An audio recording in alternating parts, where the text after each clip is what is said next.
कुएं में मेढक की कहानी। एक विशाल समुद्र में एक मेढक रहा करता था। एक दिन वह समुद्र से बाहर निकला और फुदक फुदक कर इधर उधर घूमने लगा। घूमते घूमते वह बहुत दूर निकल आया। उसने जंगल पार किया। जंगल पार करते ही उसे एक कुआं नजर आया। वह कुएं की मुंडेर पर चढ़ गया और अंदर झांक कर देखा। उसे कुछ मेढक कुएं में नजर आए। उसने मिलने के लिए वह फौरन कुएं में कूद गया। कुएं के पानी में जाकर वह मेंढकों से मिला। वे उसे अपने सरदार के पास ले गए। मेंढकों के सरदार ने उससे पूछा, तुम कहाँ से आए हो? समुद्री मेढक ने उत्तर दिया, मैं समुद्र से आया हूँ। कुएं में रहने वाले मेंढकों ने कभी समुद्र नहीं देखा था। वे सब आपस में खुसर फुसुर करने लगे। मेंढकों के सरदार को भी कुछ समझ नहीं आया। उसने पूछा, ये समुद्र क्या होता है? समुद्री मेढक ने बताया, वह स्थान जहाँ पानी ही पानी है। मैं वहीं रहता था, घूमता हुआ यहाँ आ गया। मेंढकों के सरदार ने उत्सुकता से पूछा, कितना बड़ा होता है समुद्र? समुद्री मेढक ने उत्तर दिया, बहुत बड़ा, बहुत ही बड़ा, जिसका अंदाजा लगा पाना बहुत मुश्किल है।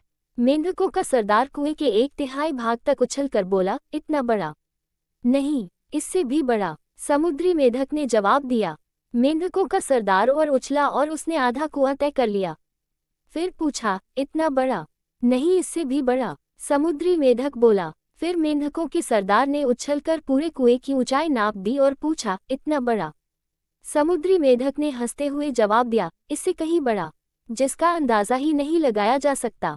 ना मेढक का सरदार और ना उसके समूह के मेढक कभी कुएं से बाहर निकले थे। कुआं ही उनकी दुनिया थी। उन्हें समुद्री मेढक की बात पर यकीन ही नहीं हुआ। मेढक का सरदार कुछ देर तक चुप रहा, तो समूह में से एक मेढक बोला, सरदार, यह झूठ बोल रहा है। हमारे कुएं से विशाल जगह कोई हो ही नहीं सकती। ऐसे झूठे मक्कार मेढक को हम अपने साथ नहीं रख सकते। इसे यहाँ से भगाइए। उसकी देखा देखी समूह के अन्य मेढक भी चिल्लाने लगे, इस मेढक को यहाँ से निकालिए, इस मेढक को यहाँ से भगाइए। मेंढकों के सरदार को भी आखिर उन लोगों की बात सही लगी। उसने आदेश दिया कि इस झूठे दगाबाज मेढक को यहाँ से भगा दिया जाए। सबने मिलकर समुद्री मेढक को कुएं से बाहर निकाल दिया। सीख, जीवन में अक्सर ऐसा ही होता है।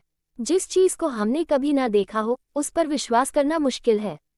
जो काम जीवन में कभी ना किया हो, उसमें सफल होने पाने का विश्वास होना मुश्किल है। यदि हमने संकुचित बुद्धि से सोचा, तो कुएं में ही रह जाएंगे, अर्थात जीवन के संकुचित दायरे में ही सिमट कर रह जाएंगे। जीवन में प्रगति करना है, तो सबसे पहले अपनी सोच को विस्तारित करना होगा। सारी बातों के बारे में विस्तारपूर्वक जानकर निर्णय लेना होगा और जीवन की असीमित संभावनाओं के बारे में विचार करना होगा। तभी हम उस दिशा में कार्य कर पाएंगे और सफलता के नए आयामों को छू पाएंगे।